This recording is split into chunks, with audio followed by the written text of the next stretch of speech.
guys, today I'm going to show you how you can customize the watermark on your photos in Tecno Pova 5 Pro.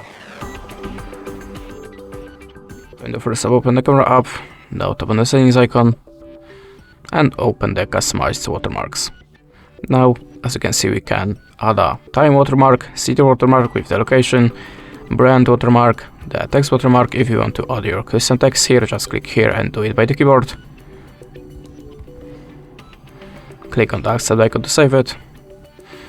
And you can also change the watermark order. If you want to change something, just hold anything and swipe to the up or to the down.